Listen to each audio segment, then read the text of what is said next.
An invoice, it's not a demand for payment. It is a piece of information that you should have if you're a company that runs efficiently in an organized way. The amount of people that do work and don't bill for it, it's always a shock to me. If you tell me we're not billing, I'm going to cry. I want people to love getting our invoices.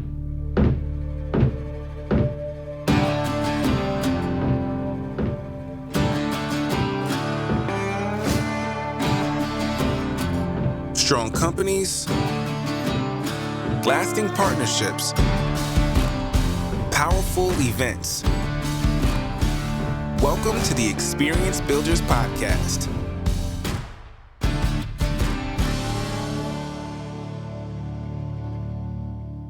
Chris, it's been a while since we've done a short episode like this, but I always enjoy them. Well, it's funny, whenever we do them, it's usually a couple of pressing issues that have come up, and we realize, I don't know, this needs to be a Matt-hour conversation, but man, I know others are going through it too. So, if we can be helpful with our experience and obviously the experience you have coaching others on the subject, I think it's worthwhile. So glad we're making time to do a couple. Yeah.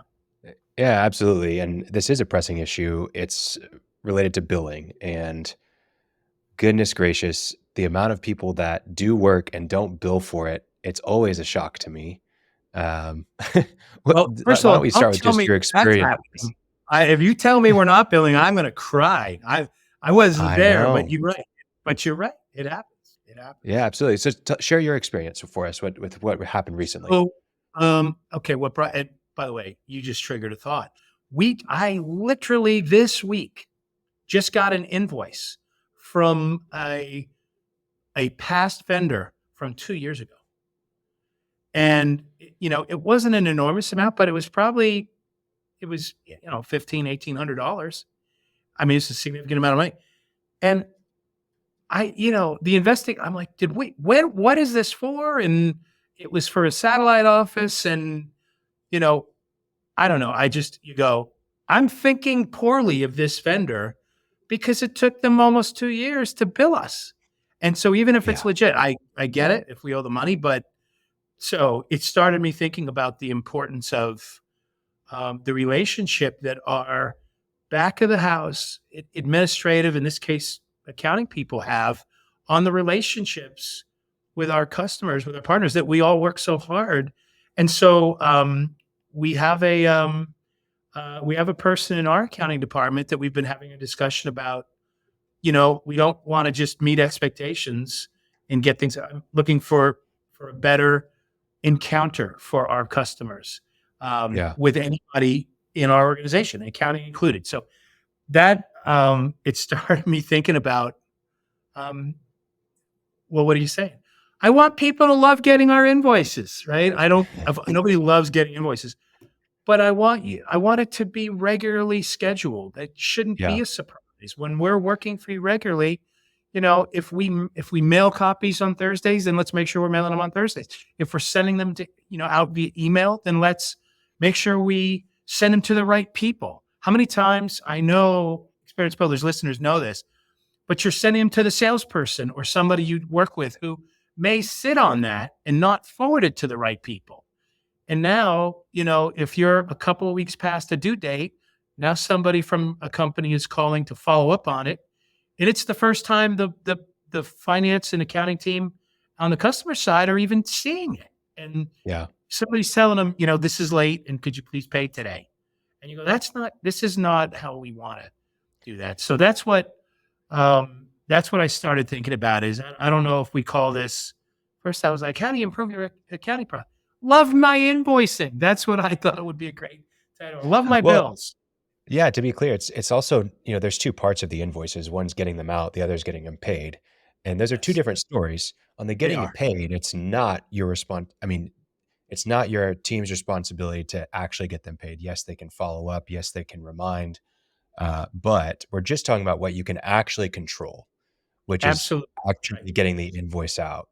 And man, I can't tell you how frustrated I would be if I got an invoice, like you mentioned, months and months after I've even forgot about that project. It's not a good experience. What do you feel like makes a good experience when receiving an invoice outside of maybe just the timing? So we know that we want to have it promptly, but what else? So I'm, as the owner of the company, most invoices don't come to me anymore, but there's a couple vendors that are regular vendors. I'm still copied in that group that gets them. Sure. So, man, I'll tell you, it's comforting if I get the Friday email copy. I can tell their cycle. I'll tell you what else is comforting, Khalil. Um, if I always open them up, look at them, sometimes I'm comforted when I get an $82 invoice or a $26 invoice. In other words, I just know you're invoicing me for anything my team is ordering.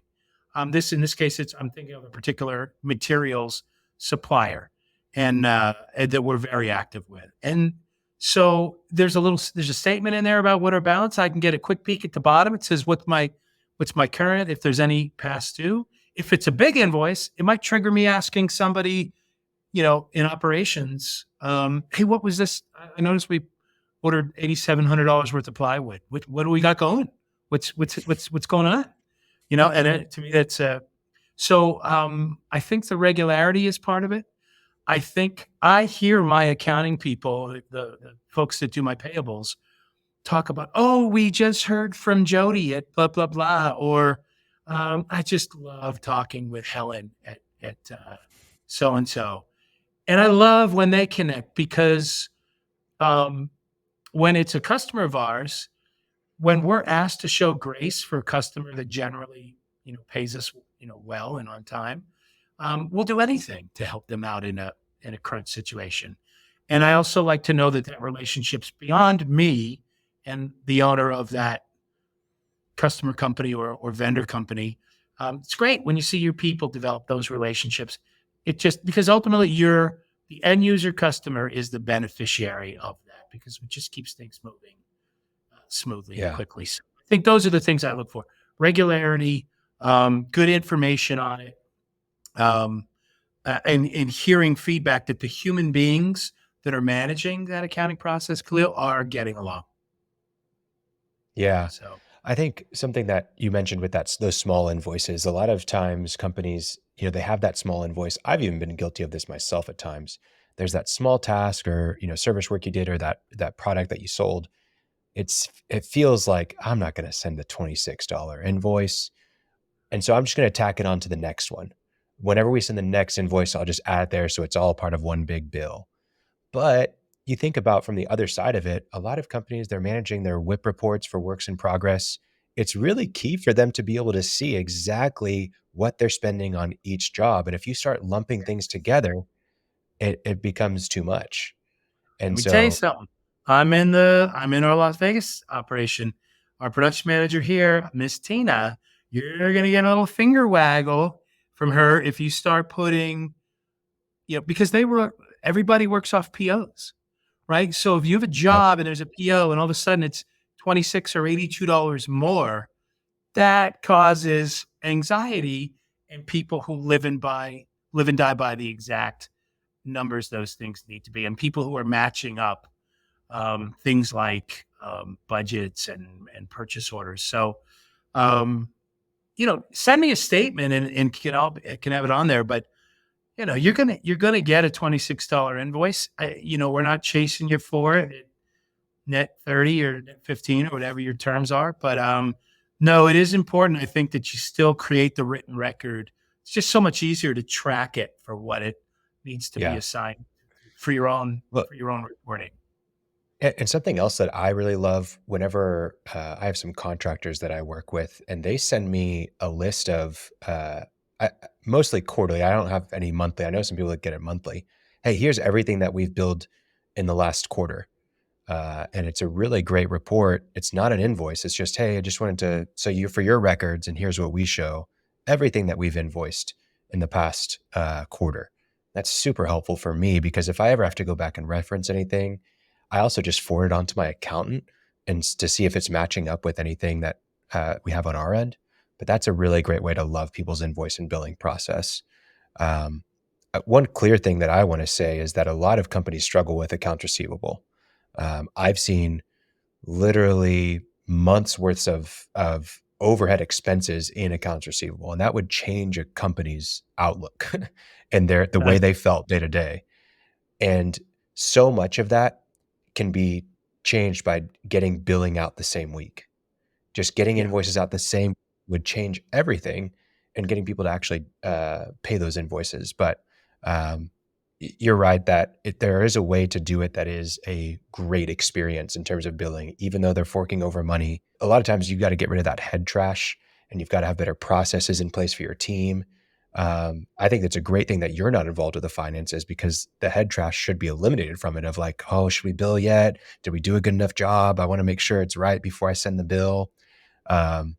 It's delegated to somebody else, so that now the billing department, the department, is just, no, did we do it? Okay, it's done. Invoice. It's more systematic.